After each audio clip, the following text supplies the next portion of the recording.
Selamat datang ke Bantuan MY, saluran anda untuk info terkini bantuan rakyat Malaysia. Salam sejahtera dan terima kasih kerana bersama kami di Bantuan MY. Jika anda ingin mendapatkan maklumat terkini berkaitan bantuan kerajaan, subsidi dan pembayaran kepada rakyat Malaysia, pastikan anda mengikuti saluran ini supaya tidak terlepas sebarang perkembangan penting. Dalam video kali ini, kita akan membincangkan satu persoalan yang sedang hangat diperkatakan di media sosial, iaitu mengenai pembayaran sumbangan tunai rahmah atau STR Fasa 3 bagi tahun 2026. Dua persoalan utama yang sering dibangkitkan ialah sama ada pembayaran ini akan diawalkan dan bilakah tarikh sebenar pembayaran akan dilaksanakan. Sejak beberapa minggu kebelakangan ini, pelbagai gambar, poster dan jadual tidak rasmi mula tersebar di media sosial. Ada yang mendakwa pembayaran akan dibuat lebih awal, manakala ada juga yang berkongsi tarikh tertentu walaupun belum ada sebarang pengumuman rasmi daripada pihak kerajaan. Berdasarkan pemerhatian terhadap trend pembayaran sebelum ini, sekiranya kerajaan membuat keputusan untuk mempercepatkan pembayaran, tempoh paling awal yang berkemungkinan berlaku adalah pada penghujung Julai 2026. Namun begitu, sehingga kini belum ada kenyataan rasmi daripada Kementerian Kewangan yang mengesahkan perkara tersebut. Oleh sebab itu, orang ramai dinasihatkan supaya berhati-hati dengan sebarang maklumat yang belum disahkan.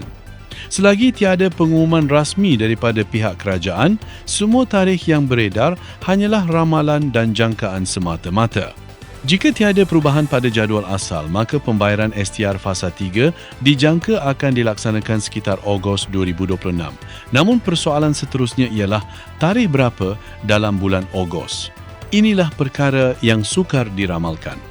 Jika kita melihat kepada situasi pembayaran STR Fasa 3 pada tahun sebelumnya, tarikh pembayaran diumumkan melalui kenyataan rasmi kerajaan dan ramai penerima tidak menjangkakan tarikh tersebut lebih awal. Pengumuman dibuat secara rasmi dan pembayaran terus dilaksanakan mengikut jadual yang ditetapkan. Keadaan yang sama berpotensi untuk berlaku pada tahun ini. Pengumuman rasmi boleh sahaja dibuat pada bila-bila masa melalui saluran rasmi kerajaan, khususnya Kementerian Kewangan dan agensi yang berkaitan. Selain itu, Ogos merupakan bulan yang cukup signifikan kerana negara akan menyambut Hari Kebangsaan pada 31 Ogos. Oleh itu, ramai pemerhati berpendapat pembayaran STR Fasa 3 berkemungkinan disalurkan sebelum sambutan Hari Kebangsaan bagi membantu rakyat membuat persediaan dan menguruskan perbelanjaan harian. Setakat hari ini, kerajaan masih belum mengumumkan tarikh rasmi pembayaran STR Fasa 3 tahun 2026. Justeru, orang ramai disarankan untuk menunggu kenyataan rasmi daripada Kementerian Kewangan serta portal rasmi STR bagi mengelakkan kekeliruan akibat maklumat yang tidak disahkan. Berdasarkan perkembangan semasa, kesimpulan yang boleh dibuat adalah mudah. Jika pembayaran diawalkan, tempoh yang paling berkemungkinan ialah penghujung Julai 2026. Namun jika tiada perubahan dibuat, pembayaran dijangka berlangsung dalam bulan Ogos 2026 dengan tarikh sebenar tertakluk kepada pengumuman rasmi kerajaan.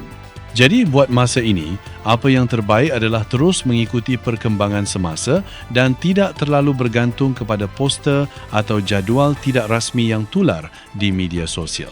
Kami akan terus berkongsi sebarang maklumat terkini sebaik sahaja pengumuman rasmi dikeluarkan oleh pihak berkuasa. Terima kasih kerana menonton. Semoga perkongsian ini memberi manfaat kepada anda semua. Jumpa lagi dalam video seterusnya.